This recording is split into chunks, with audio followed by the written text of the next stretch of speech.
廣東人咧究竟係幾中意食咧，先可以咁殘忍，白白韞住啲魚200-300日，餓到得翻個頭咁先至好食咧？呢一期咧絕對就係江門冇人發現到嘅魚莊啊！早晨，我係鄧小嫻啊。江門咧大概揸半個鐘頭車咧就嚟到呢條塘灣村入邊咧，聽講有個大海魚場，啲魚咧係特別好食嘅，因為供貨俾好多餐廳嘅。咁而家我哋就係食河鮮啊嘛！哇，大自然嘅味道，嚟到呢度點會冇好嘢食？得翻個頭嘅啫，釣水300日，啲魚肉一定係彈牙。哇！呢啲我咪諗起斗門啦。江門河鮮釣水300日嘅魚，阿旺瞓晏覺，呢啲感覺一睇就知唔係商務農家菜啦。喂，捉魚嘅時間到喎，可唔可以出鏡啊？咁靚仔，唔怕，拍到啊拍。哎呀，自己引西江水釣魚啊嘛。哦，哇！啲魚翅啊，阿叔得唔得呢間嘢？哇，正！有趣嘅。揀緊條鬥爭啲嘅，原來有啲難度喎，捉魚都。哇！兩得晒，走咗啦！哇！地地道道農家菜就係呢啲環境啊，咁樣炆隻雞點會唔好食啊？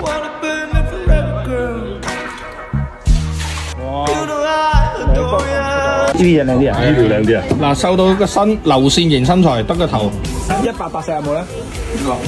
有超過啦，超過180日啦！哇！呢條魚你望個樣，邊度可能有得輸㗎？個雪櫃淨係得9缸同埋啤酒嘅啫喎。去湯魚嘅時間咧，我哋唔使等啦，我哋食隻雞慢慢等佢湯魚啊！呢期節目咧確實有啲可惜嘅，由頭到尾收音咧唔知點解冇聲喎。咁呢期咧就係配音為主啦。你好似冇開，但係可以講咧，呢隻雞咧真係雞胸肉仲好食過雞髀。我哋咧總共叫咗2條魚，呢條魚咧就係原條蒸嘅。佢話呢條魚咧蒸好食，佢個名叫鮮骨魚。其實咧都係一條大頭魚嚟嘅，但係佢釣水釣得夠日子嘅時候咧，釣到啲肉咧都係晶瑩剔透嘅。 1、2、3，食魚啊，大豬嚟啊！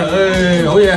哇！啫喱狀啊，真係呢條魚水準好高，佢成個啫喱咁滑落你個喉嚨嗰度啊！最緊要就係呢個鹽油蒸嘅魚汁，嚟撈碗白飯，哇！真係諗翻起都覺得想食多條。連啲魚骨咧，阿旺啊都唔放過啊！你睇食得幾滋味。嗱呢盤咧佢哋叫無骨魚啊，但係你唔好信佢，佢真係有骨嘅。你食嘅時候小心啲。我哋咧呢個咧就係清水打邊爐啊，慢慢浸去，慢慢嘆佢啊。但係呢間店咧，佢人少少咧就冇所謂，但係人多嘅話咧，佢個冷氣咧係拉唔住嘅，一個字好熱。呢度咧我覺得熱之外咧，我覺得近乎咧就冇乜缺點。係，開心3攞80。你聽埋個價錢就知道冇得輸啊！3回合啱啱開始啊！第3回合，就是為這口。魚翅，呢個魚翅好食，呢個用手食系列又係，野人啊！正啊！好食。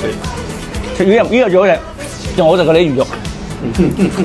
凍嘅有位要你啊，震奶鳩，得，我飽啦，我趁啲凍嘅嘢飲啫。嗱，你哋如果嚟咧，一定要準備幾樣嘢，就係凍嘅嘢飲，冰杯，唔知歪馬送酒可唔可以送到嘢入嚟，但係呢度啲嘢冇乜凍嘢嘅。正風魚冇咁靚係嘛？正風魚冇咁靚啊！係啊。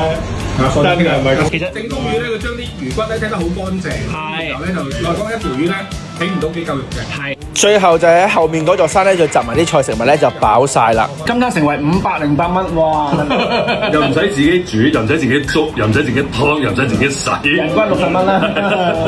條鮮骨魚係5斤9啊，跟住條無骨魚啊8斤。俾面，點個關注咧！